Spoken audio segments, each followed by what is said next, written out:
Hello, everyone, and welcome to A Balanced Life with Dr. Jacquie here at Black Star Network.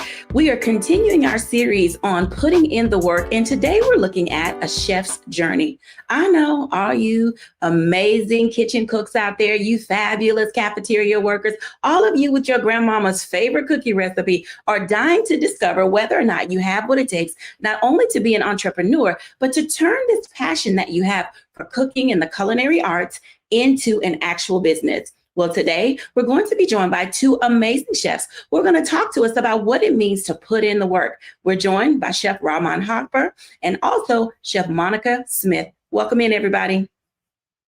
Hey, Dr. Jacquie, good to be here. Hey, y'all.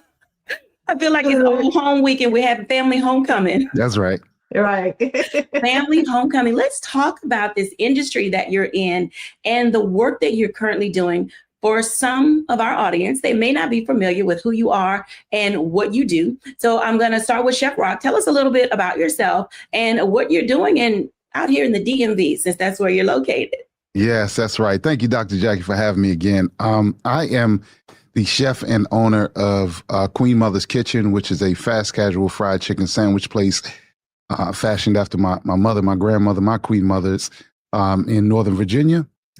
And I'm the chef and owner of a new place, a rebranded place called Hush Harbor, where we are DC's first phone-free bar, where I'm really leaning into connection, presence, and community. And in both of those spaces, we're about serving the people. So we have food and beverage, but the core of all of my businesses or anything that I do is the people on this side of the counter and on the other side as well. I love that. A phone-free restaurant. Yeah, let's see if we're disciplined enough for that. It's going to be exciting. I know, right? Chef Monica, tell us a little bit about yourself, where you're located and what you're doing these days. Okay, well, I'm Chef Monica, and I am in Charlotte, North Carolina, and I started out in the front of the house with the hospitality industry. And in 2009, when I lost my only brother, he completed suicide. I decided, I love how much I love to cook.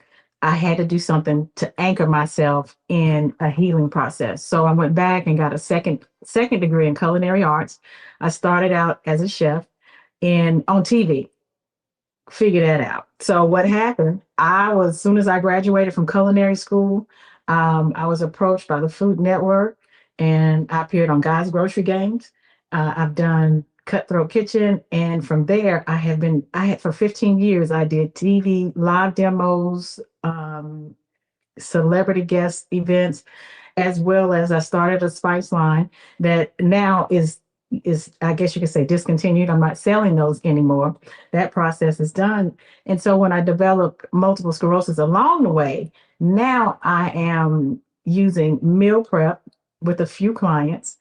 And I'm shifting to the digital world. So my thing is, I want to make sure I'm helping people navigate wellness through thoughtful innovation. I like what both of you are saying, because it appears that passion for cooking and serving other people is at the driving helm of who you are and what you do. Chef Rock, you mentioned in your introduction, you said you're four mothers. So I know that there's a mama and a grandmama and probably a great grandmama back there somewhere who has forged this path to cooking for you. Where does your love for cooking come from? And how do you translate that into business? Yes. Shout out to my mama and my grandmother, Carol Harper and Esther Harris. My path to cooking, I always enjoyed seeing my grandmother and mother cook, the way they could really influence or entertain a crowd of folks, or just us at the dinner table. That always intrigued me, because roundabout, I was a jokester and I wanted to be a comedian.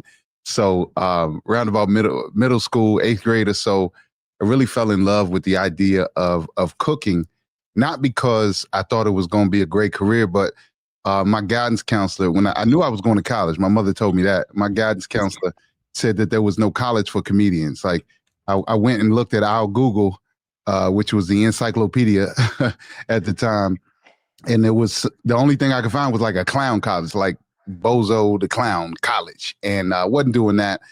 but I took a home ec class, and Mrs. Hill was my 8th grade home ec teacher. And it really opened my eyes up to the culinary arts. I made this lasagna. I took the lasagna home. Everybody was loving it. It was the fanciest thing I ever ate and made up to that point. And I really found out, this was probably early 90 or 89. And so on the verge of the celebrity chef era, if you will, right before Emerald, I really found out that I could make a career out of this. And later on, I would understand that chefs would become sort of rock stars. So but what's at the core of my cooking, my love for cooking, is always the people. So I love entertaining, and food allows me really in places. I mean, if you to cook, Chef Monica knows this. If you got some food or you can cook, you can get in just about any door that's openable. So that was the start of it for me. And I always carry my mother and my grandmother and all of my sort of family and everything, that AI, that ancestral intelligence. I carry all of that with me at all times. I like that. So let's have this conversation, because you both have talked about your way to get into the kitchen and food and all of those things. And Rock, you said home economics class. I literally felt myself being dated the moment that you said home ec. Monica, did you take home ec? Look, when Rock said that, I thought, okay, Rock, we straight Gen X, we old school, because home ec is what they called it. And, they changed it to, I think, family, consumer, life sciences. Okay, home ec. So getting started in there, I had been cooking since I was 6 years old. My grandmother, I remember her teaching me how to make scrambled eggs. My grandmother, my mother's mother. And I thought, wow, this is great. I can actually do this. But for me, I was that kid that when the family got together, we in the Black household, we love a good talent show. So one of the things that I used to do was sing I'm a Little Teapot. Well, I was the fat kid. I got tired of singing I'm a Little Teapot. So I was the one that got into trouble all the time. But I said, this I can do. I can cook and not get in trouble. And everybody likes it. So I learned from both my grandmothers on how to cook. And my dad, my mom, I just watched, I tasted, I smelled, but when, like I said, after I lost my brother to suicide, I had to find something. And I was already doing catering, which was fine, but I really wanted to take it up a notch because I love serving people. I just love serving people. I mean, I'll be in a ballroom dress, and when the dinner's over, I'll start clearing the table, and people looking at me like, what are you doing? And I said, it's in the blood. It's in the blood. When you think about both of the concepts of how you enter into a field, and for our viewers, you who are watching, this is where they're going to give you these tips. So I hope that you have your pen, pad, and digital device ready. Chef Rock, what are some of the key steps to really figuring out if this is a pathway for you? Because at the early onset, and okay, young people who are watching, this is not a dig. This is for everybody.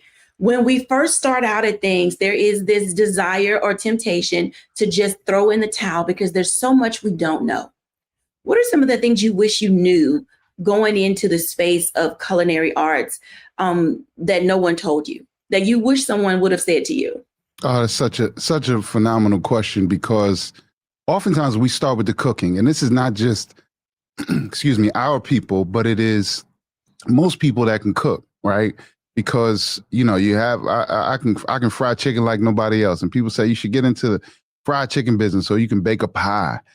And the pie might taste great, but that's sometimes, and this was hard for me to realize, cooking and baking are probably the easiest parts and the simplest parts of your business, because you have to replicate it. You have to, you have to make money off of it. You have to manage people that are going to replicate it if you're not going to be there. So one of the biggest things that I wish I would have known was about the numbers, the financial part that goes into creating a restaurant. Also, the emotional toll that it takes on you. I wish that I would have invested, or at least my culinary school, or maybe even in high school, there would have been some investment into emotional intelligence and really preparing yourself, or myself as a young man, a young boy at the time, growing into a man, to understand the rigors and to know how to move about the world because it gets really, really tough, and you're going to need that foundation to lean on, as opposed to, many of us, right? That's why you see the fiery branded chef, right? I was on Hell's Kitchen. You see, we were taught when something doesn't go your way, you really do lash out. Like that's the old school chef, and that's changed, which is great. But that I wish I would have understood like some more emotional tools to be able to navigate this business. Thank you for sharing that, Chef Monica. Well, I tell you, one of the things that I used to, when I taught high school, I taught the food and nutrition class in the family consumer science, not home ec. When I taught my students there, they were so fascinated with the work that I had done, all the celebrities I had cooked with, all the TVs I'd been on. And to me, that part, it was like, I don't want people to take this. I'm trying to say it so it's taken in the right stride. That part was just, it was just easy. It was being around people. I'm a very extroverted person. I was always the one that got in the room. Hey, can you say this? Can you sing this? Can you welcome everybody? Can you bring them to the floor? Can you tell them how to eat? That was my thing. So being on TV and being with other celebrities, I was like, we all put our pants on one leg at a time. But I wish I had known, and I knew, but I wish I had really stuck my foot in my business plan, because you really need to have that before you come out the gate. You need to, and just like Rock said with the financial piece, when you get a business plan and you put everything down on paper, and I do pen and paper because I have pencil memory, and I just think that's the way you kind of just ingrain things into you. And you look at the numbers and you see how many pieces of chicken do I have to cook? How much bread do I have to bake so that I can make a profit and pay people? That is significant. And then the other thing is I didn't really fall into I'm a celebrity chef type deal. But the people that did, that was pretty much harder for me to deal with than anything after a while, because it just became exhausting. Mm-hmm. It became draining. And then after a while, it turned into other things. And you have to know who you are. If you have that plan that's already written, you got the numbers, like Rock said, you're off to a great start. Mm-hmm. And you can stay grounded in that and keep moving. I appreciate both of you saying those things, because it really does matter. When we come back after the break, let's dive into those concepts a little bit, because it's not just about being in the kitchen. It's also about how do you stay personally and professionally balanced as a chef. We'll be back in a moment after the break.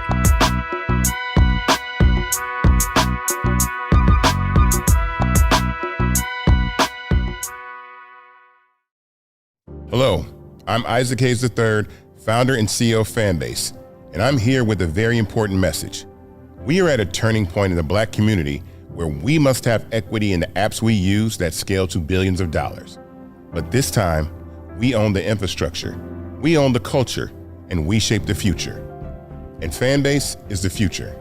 Fanbase combines the free functionality of Instagram, TikTok, and YouTube into an all-in-one platform built for the evolution of social media and monetization. With over 1.4 million users, that's real proof that we are shifting the conversation of tech ownership and equity for creators. So right now, I want you to go to startengine.com/fanbase and invest today. The minimum to invest is $399. That gets you 60 shares of stock in Fanbase at $665 a share. This marks a turning point in Black ownership of social media.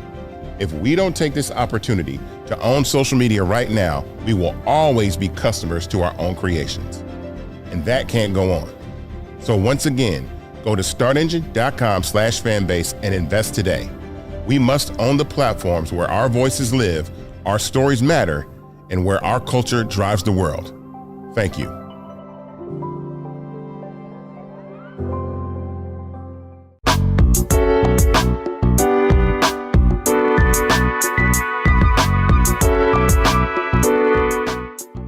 Welcome back, everyone. And as you can tell, putting in the work and this journey to becoming a chef, becoming an excellent cook, becoming a fabulous tailgater, whatever it is that you're out there desiring to do, there's a process involved. And you have to be able to take care of not only yourself, the people around you, and the folks that you employ.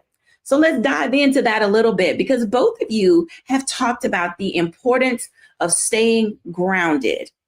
I'm start with Chef Rock, because grounding seems to be at the forefront of who you are, despite being on Hell's Kitchen, winning the season, doing all the great things that you've done. You have this humble spirit about you, because not only cooking is a part of your soul, it's a part of your passion. What do you do to stay grounded, personally and professionally? Yeah, well, I think the easiest thing to do is you talk to your children, or maybe your siblings, and they don't want to hear nothing about no celebrity. Man, they're humble you real quick. But I think for me, it's been a journey, because being thrust into the public spotlight in 07, 08, season 3 of Hell's Kitchen, it was a big thing, right? You go from just chef in DC, I was working at B. Smith's, to, riding down the highway in Las Vegas and seeing your face and your name on a billboard.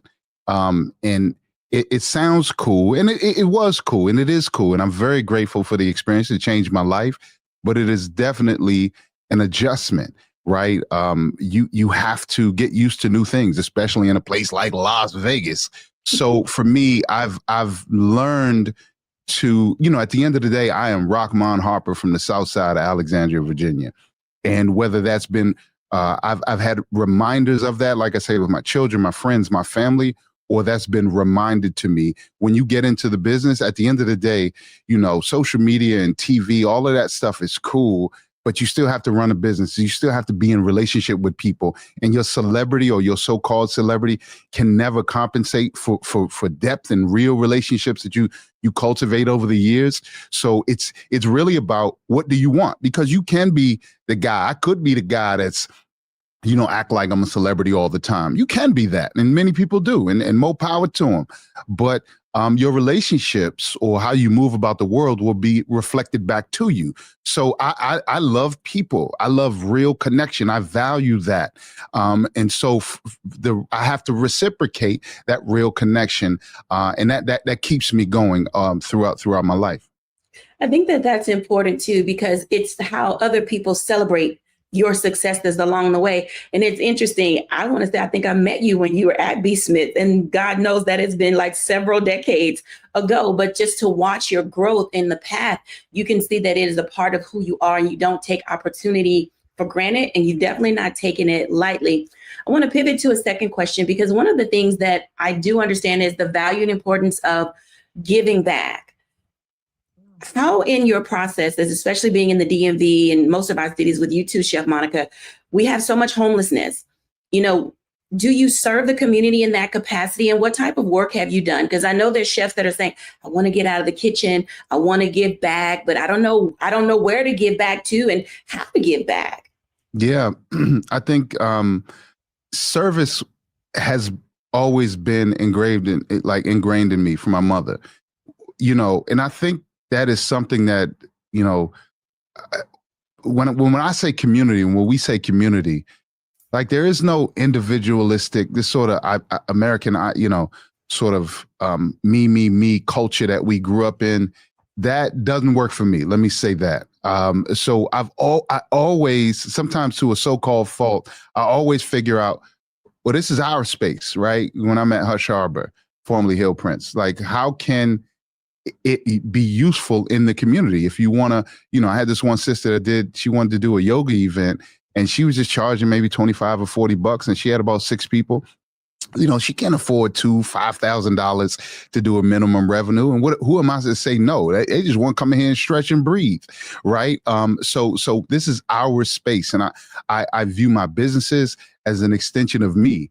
Even back when I, speaking of homelessness, I used to I volunteered, and I was on the board of directors, and I took a job, or I was offered a job, and I took it at the DC Central Kitchen, which is an organization based here in DC that feeds several thousand homeless people every single day. And I remember some of my celebrity friends used to come up to me and say, "Man, you work here?"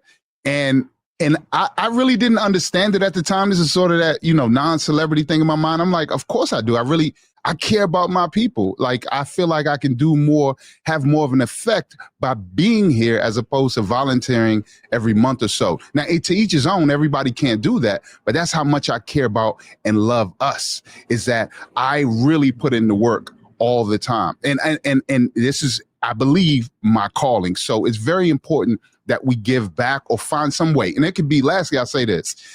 It doesn't have to be going and taking a job at a nonprofit. It can be however you see fit. It can be one sandwich a day given to somebody. It can be 20, but only you know what you can give, but you must give something. I like that. Listen, I hope y'all heard that. You must give something. Everybody can't give the same thing, but it is equal, not equal in giving, but equal in sacrifice. Chef Monica, when you think about your pathway, personally and professionally, to balancing your career, balancing your health, how are you approaching it in this season of your life, and what benefit have you gained? Well, what I've learned is that food, you really are what you eat. I have dug back into the science of eating, but I've also narrowed down a niche, which since I'm 55 and I like to say double nickels, I'm a dime piece. So I want to make sure we put that up. And so I have now started building a community with midlife women to help them with reset, reclaim their life in their second act, because we eventually reinvent ourselves. I find that when I've talked with other women, and it's just like, I know I can't be the only one going through this, going through health, loss, divorce, empty nester, a grandmother, and then you're in the sandwich generation. I mean, it's just so many things that hit us. But how do I keep walking? How do I keep moving? So I came up with a whole mindset called Men, how I got started moving in 8 minutes with a Men concept, mindset, exercise, and nutrition. And that is how I started pivoting towards leaving the kitchen on a full-time basis, from a full-time basis to part-time, or I guess you could say as much as I'm able to. It's just when your health gets impacted the way mine did, I had to come to grips. I had to accept what I was dealing with. I used to look at myself as I was less than, but I had to change that mindset, and I had to say, okay, how do you take this? How do you make it positive? I talked about my brother. Then I got multiple sclerosis. I was divorced. And then in 2020, my daddy completed suicide. So that has brought on this new wave here where how do you balance out all this stress, because things are going to hit you in life, but I still want to hold on to the kitchen, but I can't. I'm not able to move in it as much as I used to. I've had second-degree burns on my legs because I was working with a tilt skillet. I remember that day in the kitchen and I was making potato salad. And you know how you can see things happening and you can see it's getting ready to come, but you can't move? And I was turning the tilt skillet down and there was water, boiling water at the bottom, but there were potatoes stuck at the top. And I thought, okay, this is not, we got to stop. As soon as I got ready to back up from it, the potatoes released from the tilt skillet, landed in the boiling water and landed on me. Now, why do I say that story? One, it was a good thing that I had trained my staff. You have to be ready for things like this in the kitchen. We had to pull me out of my clothes. She had quit thinking. She iced my legs. She put gel cream on. I mean, we did everything. But when you have a compromised immune system as mine, the healing process is not the same. So when you are in the kitchen or you choose to be that, it sounds fun when you're watching mama, big mama, auntie, and everybody else going, and everybody's okay. But when chaos or something hits the kitchen, you need to be ready for that. And then how do you keep cooking? Because I had a sous chef who was in there who had years of experience on me. He was a great guy. And he kept his head turned. And I said, get the potatoes. We need the potato salad. We got to serve in 2 hours. So you have to know how you can handle stressful situations. How do you maintain yourself and still keep everybody fed? Because at the end of the night, everybody still wants that plate. You make a very good point, because folks don't care that you had a disaster in the kitchen. They're like, okay, so where's my food? Especially if it's one of those events that have been catered, or if you're at a gala or anything is happening, people often don't seem to understand that you all are under a tremendous amount of pressure, not only being able to put out quality food, but the toll that it takes on your body. I want to switch back to Chef Monica for just a second, because how do you help your staff? And I want to tie these two things together, because this is where communication in the kitchen really plays a part. Chef talked about the value and importance of, being able to communicate, have understanding, building connection and relationship. And then here's Chef Monica going through a thing in the kitchen, and your staff is still trying to put potato salad together, trying to play nurse and third degree and second degree burn doctor at the same time, saying, okay, they don't need to know what's happening in the kitchen. We just need to get all this stuff together. Chef Monica, how do you train a staff? This is for people out there saying, I need employees. I want to scale up my business. Are you a good communicator? Do you have a plan in place? What is it that they need to know? How do you train your people to stay vigilant, even in the midst of crisis in the kitchen? I tell them at the end of the day, we still have to put this plate of food in front of this group of people. We still have a job that has to get done. In my case, I was probably considered a handicap because I have multiple sclerosis. I have a heat intolerance. So when it gets really hot, things start to happen to me. And I let them know. I always have one person. Of course, you have that one head honcho, the sous chef, whatever you want to call them. And I said, look, if I go down, you step up and do not stop. And I let them know. I said, y'all seen me in action. And I can bounce back and I will be okay. I said, you pick this boot up and you put your boots on and you run with it. And that's what and that has happened in my kitchen a couple of times. And so I had to get to the point, I can't be the hazard in this group all the time. So once I was able to let them know, I have to start out the evening. Like everybody has like a pre-shift. We talk about, this is what we're going to eat. This is what we're going to cook. This is how it's going to taste. This is what goes in it. This is where the allergens are. This is what, make sure you have this, make sure you're cleaning this. I want to see, there's a certain place you have to put your Sammy buckets. There's a certain place you have to put your soap buckets. I mean, it's a brigade. It's a brigade. And everybody has to fall in line. You have to see things have to be done a certain way. I want to see things. I mean, I was pretty strict, but I had to also do that to protect myself and anybody else that got hurt or burned in the kitchen. Because where one falls out, somebody got to go in there and pick it up, because we still got to get this job done. I like that. When we come back after the break, there are a lot of little people out there who are interested in the industry and want to talk to these two amazing chefs about what is the process and the danger of allowing young people to participate in culinary arts. We'll be back in a moment after the break.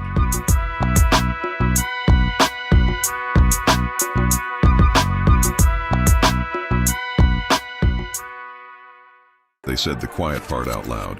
Black votes are a threat, so they erased them. After the Supreme Court gutted the Voting Rights Act in 2013, Republican legislatures moved fast. New voter ID laws, polling place shutdowns, purges of black voters from the rolls. Trump's Justice Department didn't stop it, they joined in. In 2018, his DOJ backed Ohio's voter purge system, a scheme that disproportionately erased black voters. Their goal, erase black votes and political power. Yeah, that happened. These are the kinds of stories that we cover every day on Roland Martin Unfiltered. Subscribe on YouTube and download the Black Star Network app. Support fact-based independent journalism that centers African Americans and the issues that matter to our community.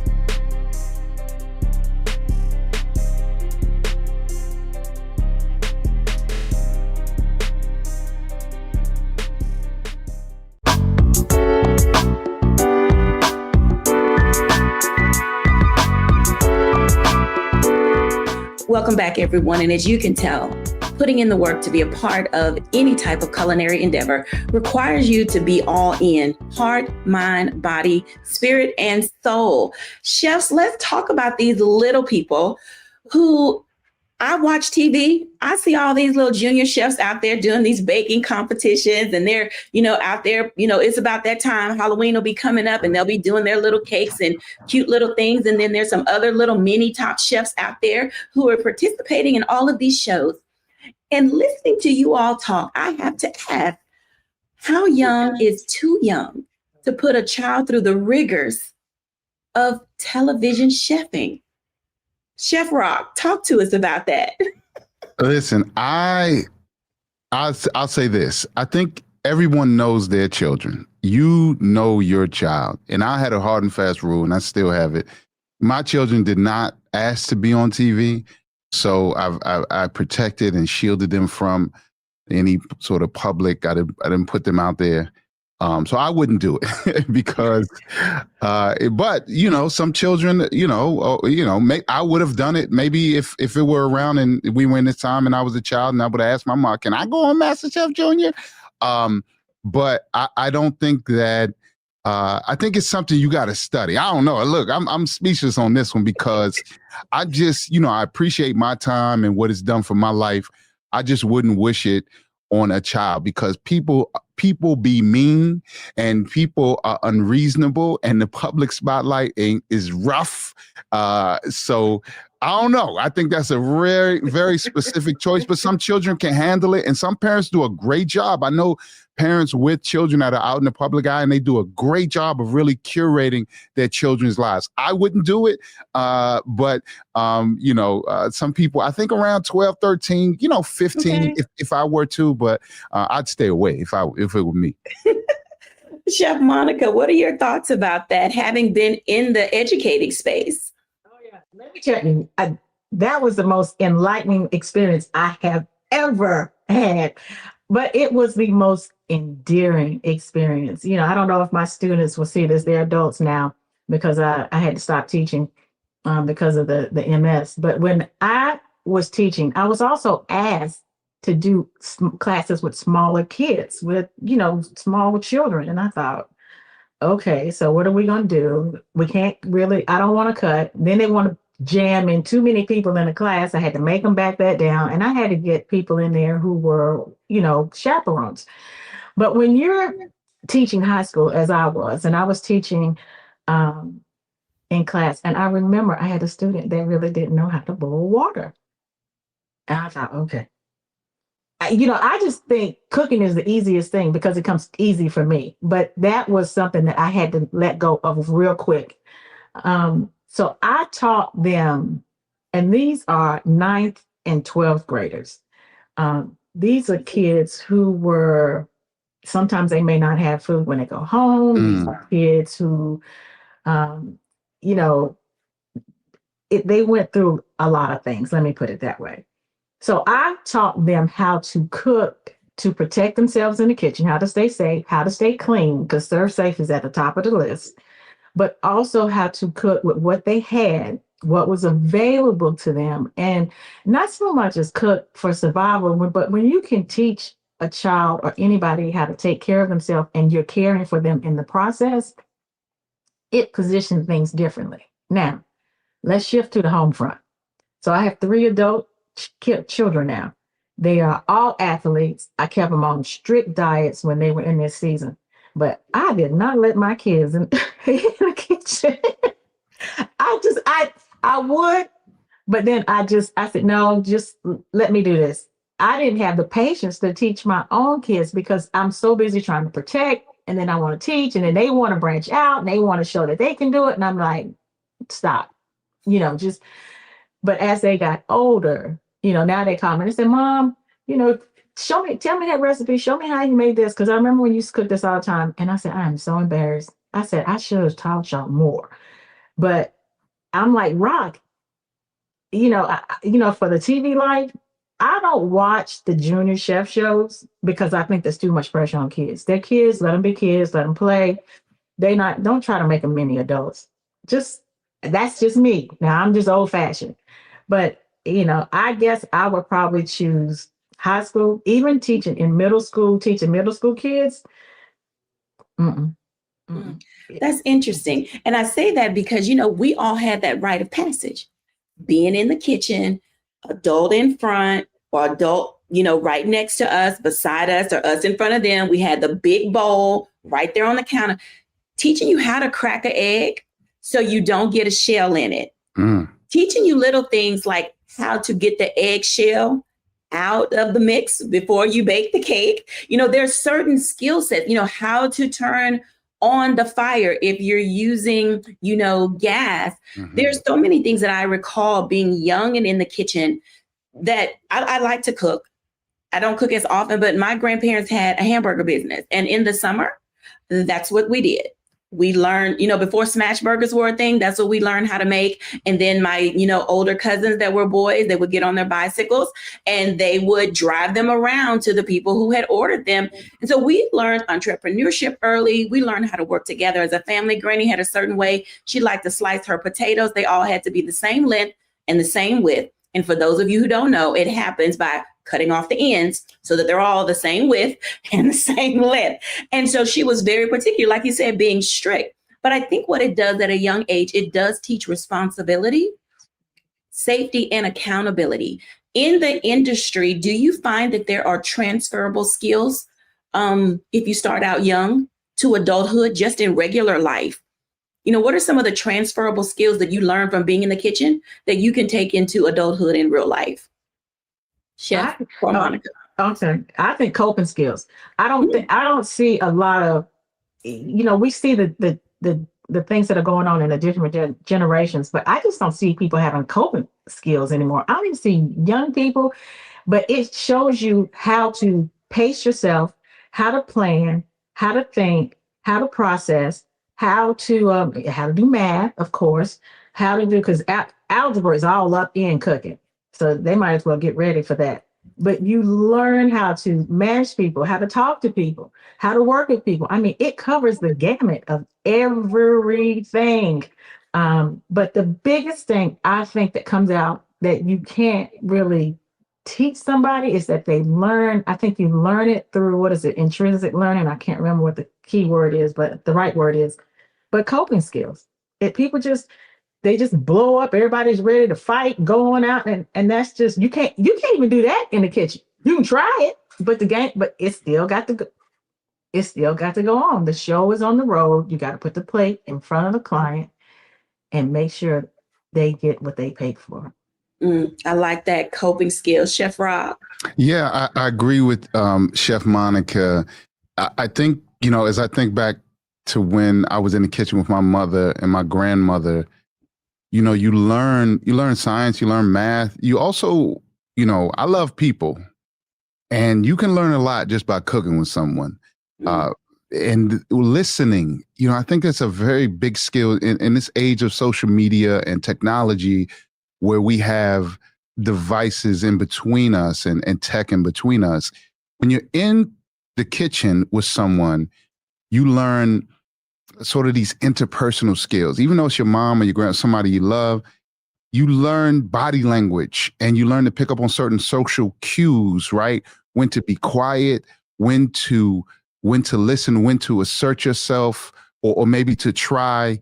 So even though no one ever told me, my grandmother did not tell me like to pay attention to her body language, but you learn these things, especially when you're serving other people at the end. You learn to watch as people eat, whether they really like it or they just telling you they like it. So there are many of these skills that transfer over that I really believe that are not as prevalent as they used to be. And, we could get back to listening and being in a community with one another and learning these skills. So, I'm with Chef Monica, the coping as well. Like somebody telling you no, or, when you burn something or you mess something up, right? When you burn it, like right now we in such trash or fire culture. There's no in between. We all make mistakes. I done burnt a couple things in my lifetime. Or I remember one time I washed my grandmother's cast iron skillet with soap and water. I thought that joint was non-stick. It was non-stick. I came around the corner. I was washing with some Dawn, and she said, "Oh, she said, oh my God, if you don't put that soap down." And luckily we seasoned it up again and it was still nonstick. I'm pretty sure my mother still has it in our home. But you learn that, I was like, what I do? I'm just trying to be clean. So yeah, there's a lot of transfer. Oh my God. The cast iron skillet is the one thing that never gets washed. It gets wiped out with a paper towel and then you sit it over there in the corner and you keep it moving. That's right. I definitely appreciate it. And I know we're going to go to a break shortly, but both of you got me thinking about the word attentiveness. And I hear you all, and I like going to a scratch kitchen because you get to hear and see everything that's happening in the restaurant. And I always hear two words, heard and yes, chef. Yeah. How important are listening skills, Chef Monica, in the kitchen and the role that it plays in getting that plate to the table? I take something that I used to do with my high school kids and I let them know how important they are to me. I said, look, baby, I can get another knife, but I cannot get another you. I say, so if this knife falls, you are to step back and you are to shout knife. That way everybody knows, okay, if I'm walking around the kitchen and I'm walking from the prep sink to the dish sink because I need to wash my knife, you need to be walking behind me. When you walk, you need to be saying knife because that knife is supposed to be exceptionally sharp. If I call out something, I don't need to hear crickets because I don't know if you heard me or you didn't. So it needs to be, yes, chef. I mean, it might not be in unison, but I need to know you heard me and you get it. If you don't get it, then you ask me so we can make sure that it goes through. Communication is key. It is the lifeline, the clock and communication. Those are the two things in there because that's how things get lost, get stuck in the oven, it's burnt, you can't find it. Somebody didn't know they weren't supposed to put sugar. They didn't know the difference between sugar and salt. I mean, you never know. And you got to make sure to taste it as they're going and you got to be watching them and you need to be talking like, is this sauce? Did you do this? Did you do that? Is it's constant. Mm. Chef Rock. Our brains are so complicated and we take in so much information that we're not conscious of at the time. And I'm thinking about when you say listening, I'm the fried chicken king. I tell everybody this, can't nobody fried chicken better than me other than somebody's aunt or grandmother, mama in the kitchen. And professionally, can't nobody deal with me. But people say, well, how do you know when it's done? That old saying, it's done. What'd your mother say? It's done when it's done. When it's done. Right. And I'm pointing to my ear and I'm touching my ear because whether it's sauteing a piece of fish or when you're searing or frying chicken, or even if you're knocking on bread or testing a watermelon, you're inputting this information that might not be consciously aware of, but listening, you can hear when something is finished, or I can hear if the temperature gauge is off because the bubbles aren't right. And I wouldn't necessarily say it doesn't sound right, but I can hear. And if you're not, the one thing you will never do in any of my kitchens is wear headphones, right? During prep, when we are off into our own little corners and you want to get a little music going, that's cool. But when we're supposed to be communicating, you got to take them out. You got to take the AirPods out because we have to be in tune, especially when there are guests around. We have to be listening, and you're taking in this information, and it's so vital, not only the cooking or the safety, as Monica said, but everything around you. If you got something blocking, you miss the world and you miss the opportunity to serve people, including yourself and those folks in the kitchen. So listening, such a big skill. And we always have to continue to hone it. Mm. Okay, I know we're going to go to break, and I'm going to give this as an example because when Chef said you had to hear and you have to know. So I was at a recent restaurant and I ordered some chicken wings, and I am a chicken wing snob, and I know this about myself. There's a word called teethy, and people may not understand it, but chicken has to have a certain bite to it to know that it is actually done. And I asked for my wings to be extra crispy. So I got extra crispy on the outside and raw on the inside. Because whoever was in the kitchen didn't understand that the chicken has to be cooked first from the inside slow so that it gets done. And then you can deal with everything else on the outside. And I will not say that it's the first time that I've had people not know how to prepare poultry. And I don't know. When we come back after the break, let's talk about that because there's some foods that seem to be hard to cook. So when we come back after the break, let's dive in a little bit about chicken, because I know everybody enjoys it, those of you who eat it that are not vegan or vegetarian. And then we're going to dive in a little bit about how do you scale up your business. You want to go places. You're doing a great job, but you got to know how to get there. And these experts will let you know. We'll be back in a moment after the break.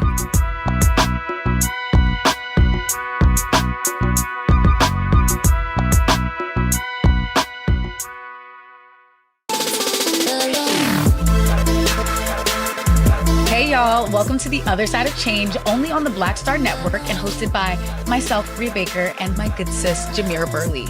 We are just two millennial women tackling everything at the intersection of politics, gender, and pop culture. And we don't just settle for commentary. This is about solution-driven dialogue to get us to the world as it could be and not just as it is. Watch us on the Black Star Network, so tune in to The Other Side of Change.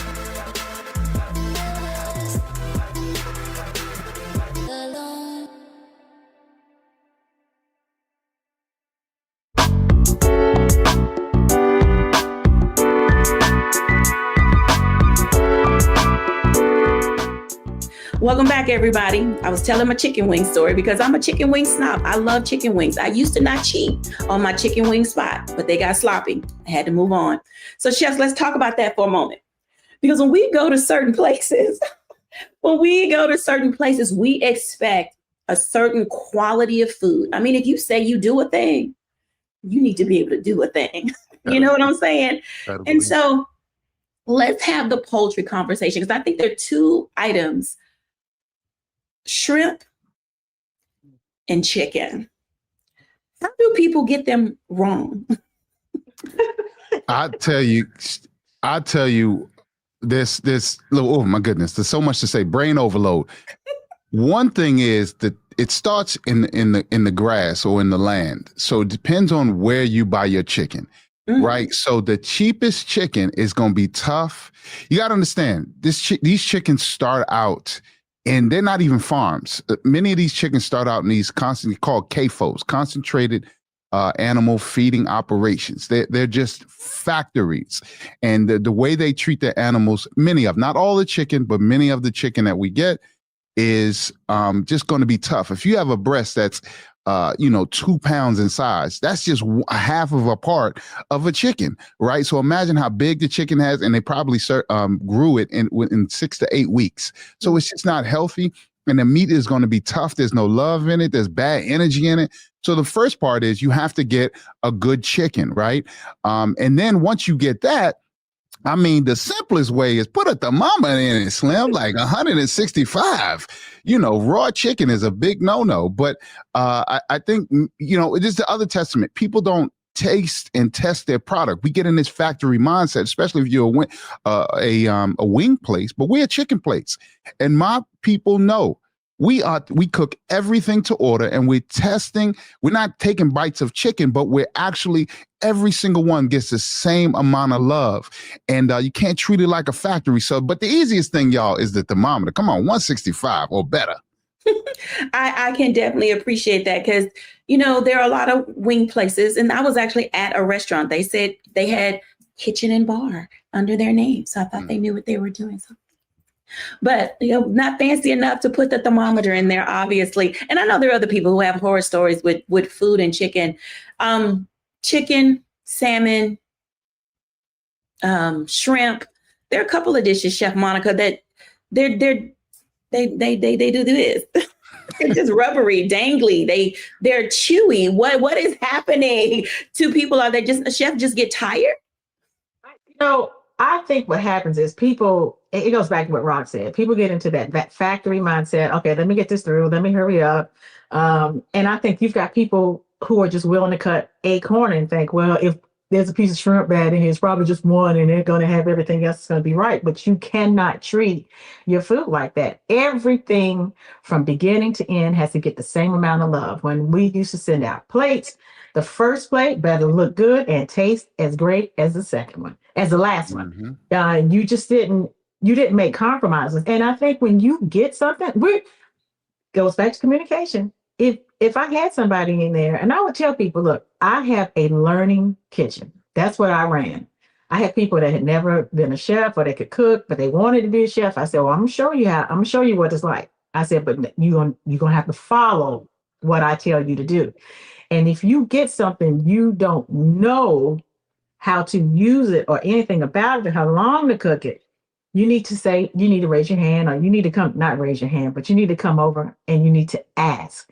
We need to sit down or we need to walk through it. Usually I try to walk through the menu the day before because I have my own standards, as I know Chef Rod does too, of how I want things cooked and prepared. This is how I want to filter this through the kitchen.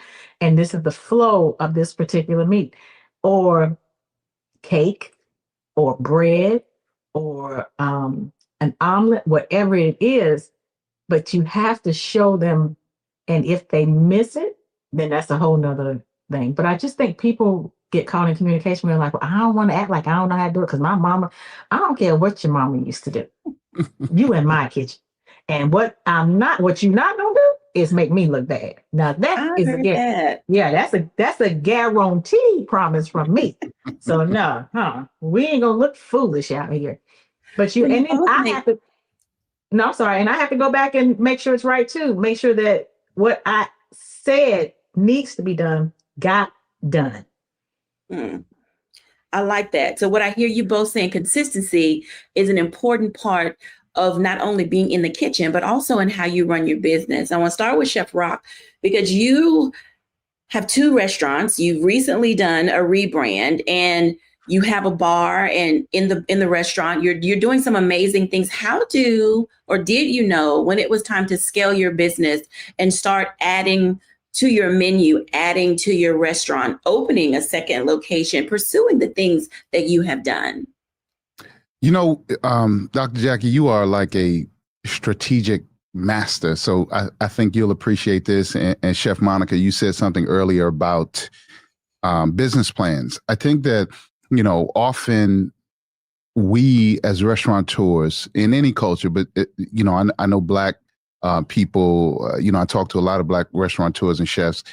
We often lead with the art, right? We can cook, and we often ignore, and I'll count myself in this category early on in my career, we often ignore the math of it. I remember one time I had a few years ago when we were trying to, I was going to expand Queen Mother's, and my accountant was on the call with this Cloud Kitchen. There's this place called Cloud Kitchen. It was a horrible restaurant deal, but he put it on paper. He said, yeah, you could do it. We did the rent. The rent might've been, let's just say, I don't know, $5,000. And he said, here's how many chicken sandwiches. He broke it down to the chicken sandwich. Here's how many chicken sandwiches you have to sell on a slow day and on a busy day. Do you think you can do that? And my accountant at the time was he was just like, he wasn't emotional about it. He's a numbers guy. He was just like, you have to sell 300 chicken sandwiches a day or whatever it was. And I knew at that point, like, I can't sell 300 chicken sandwiches. And it was in a Cloud Kitchen where there were 20 other businesses and they couldn't guarantee me that they wouldn't put another fried chicken place in there. And this was just in one building. So to scale, you have to understand the strategy, the business plan, and you just have to look at it got to get your emotion out of it and look at it from a very practical standpoint. Right now in DC, our economy is under attack by this administration. Our local economy is being attacked. And it's, you know, people are losing their jobs and people are going out or have been going out less with this police invasion. You have to look at things practically. I know as great as I think I am, Chef Rock, a bad man. But at the end of the day, the numbers are not going to lie. And you can't force your art on mass. So when scaling, before even knowing the numbers, you have to know what you're scaling, right? Mm-hmm. Many of these companies, you have to know your unique value distinguisher or product. So what are you selling, right? Are you selling convenience in the case of like fast food restaurants? Because it's garbage food, but it's really quick. You can get it in 90 seconds. Or are you selling, you know, the art, or are people the comfort of your place? Because oftentimes it's not just the food or it's not just the drink. It's about how you're positioned in the market or on the block. And then once you understand what you're selling, see on paper, talk to people, professionals, accountants, and other strategists to see if it can scale. Like, just because my restaurant is great in National Landing does not mean it's going to scale in Birmingham or Manhattan. So scaling requires the 10,000 foot view. You got to step back out of your emotions and talk about what it's going to take and see if it can actually work. Absolutely. Chef Monica. It's awesome. Yeah, you really do. You have to sit back. You got to look at your area. I'm telling you, everything goes back to the business plan. It's kind of like what I tell everybody in the kitchen. I say that the menu controls everything. The menu determines everything. But the business plan is where you have to go back to, because once you get in the habit of looking at numbers and looking at what it is you're selling, what you're good at, what's actually selling that you're really good at, or what may need some work, how you need to massage the business plan or your menu items, you have to look at that. You can't get caught up in the social media aspect of this whole process, because it's fun to watch all these fabulous dishes that look good go across the screen. And I always say, everything that look good don't taste good. Now, and I give that tip I give to my my pre-college students before they go off, and they know what I mean. So you can't get caught up in, we just gotta make that. No. There's a process that food has to go through. There's a process that you have to keep it safe. There are all these things that you have to be able to do. And when you get in a political system where we're being mushed down, is the best way I can put it. How do you adjust? All of this stuff comes back. So everything at that point goes back to the plan, working with your numbers. How many people can you keep on staff? Can you pay yourself? Can you buy? What has happened with the product? Has that gone up? The price of this, everything has elevated in the grocery store, and that's going to fall right back to the customer. So, or how can you make it so it's still enjoyable, but it may not necessarily fall to the customer, but you're just having to recreate it or transition that dish into something else. But don't get caught up. Social media is new for all of us, and all of us have got to realize that some of the things that we're all seeing it for the first time. We don't know how to deal with it. We don't know how it's going to work. We just go with it. Everybody's just kind of like, well, I'm just going to do like spaghetti, throw it against the wall and see if it sticks. Don't do that, because I don't do that. But that's the concept of what I see happening around. And I just have to tell young people, look, be yourself and make sure you are doing the work. But you have to test things out. Mm-hmm. And you have to make sure. Yeah, I mean, if you don't, they see it on social media and they're like, it didn't really work. Yeah, I don't think things work the way people think they do. So, Chef Monica, since you're already speaking, and then I'll ask the same question to Chef Rock, what is the one tip that you would give to either an aspiring chef or a chef already in the industry who needs to figure out how to pivot in this economy? What would you tell them? Know why they cook. That to me, that's what gets at the heart of it. You have to know why you're cooking. I cook because I like watching people eat. I like watching people eat my food. I like watching people eat great food. I like watching people eat the flavors that I put together. I like watching people eat the things that I've created. I like watching people leave my table and not have to go to sleep unless they decided to, if they wanted to eat too much, but that their health is still intact, they're still good, and they feel good about what they ate mentally and physically. Why Absolutely. do you cook? Why do you cook? Chef Rock Harper. Listen, that's you preaching right there, Chef Monica. You definitely have to, I want to reiterate that if I can. There's a practice where you ask yourself why 6 times. Why, you give an answer, and then why to that answer. And you keep going until you get to the core of why you're truly doing it. Because oftentimes, when I was growing up in the food industry, it was just restaurant guy. Like, it was restaurant, a little bit of TV. Now we realize, there always have been, but we really realize that there's so much in this industry that you can do so many different things. So really finding out what your lane is going to be, but you have to do some deep research within yourself. So before you get into this business, or you go further, or do a pivot, this is the big thing that I would say, especially in the Black chef community, is that share and reach out to folk, right? Everybody's not going to say yes, and everybody's not going to let you so-called pick their brain, but learn from those around you. We have this individualistic mindset has really taken over much of us, not just Black people, but much of American minds. And it is counterproductive. You can't do anything by yourself. So I would say reach out. And even if, I have mentors that don't even know they're mentoring me, right? I might go on YouTube and just search everything that they've said and everything that they've done and write it down so as to not make the same mistakes that they have. But we have this idea that we need to be the first to market or the first to do this, or I'm gonna beat that person. Competition is great. I love to win. But what I'm getting at here is that we have to reach into the power that we have. And the power is those that have done it before us, right? As great as a phone-free bar sounds, I'm not the first person to have a space of convening that is away from communication devices. If we're thinking about that, right?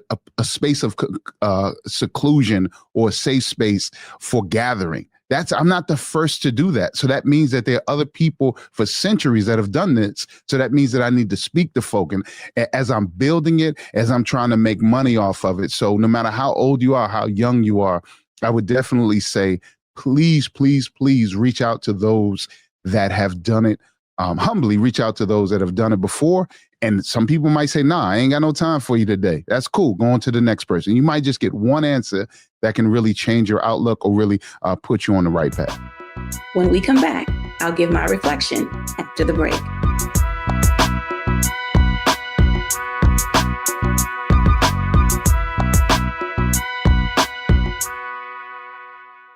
Hello, I'm Isaac Hayes III, founder and CEO of Fanbase, and I'm here with a very important message. We are at a turning point in the Black community where we must have equity in the apps we use that scale to billions of dollars. But this time, we own the infrastructure, we own the culture, and we shape the future. And Fanbase is the future. Fanbase combines the free functionality of Instagram, TikTok, and YouTube into an all-in-one platform built for the evolution of social media and monetization. With over 1.4 million users, that's real proof that we are shifting the conversation of tech ownership and equity for creators. So right now, I want you to go to startengine.com/fanbase and invest today. The minimum to invest is $399. That gets you 60 shares of stock in Fanbase at $665 a share. This marks a turning point in Black ownership of social media. If we don't take this opportunity to own social media right now, we will always be customers to our own creations. And that can't go on. So once again, go to startengine.com/fanbase and invest today. We must own the platforms where our voices live, our stories matter, and where our culture drives the world. Thank you.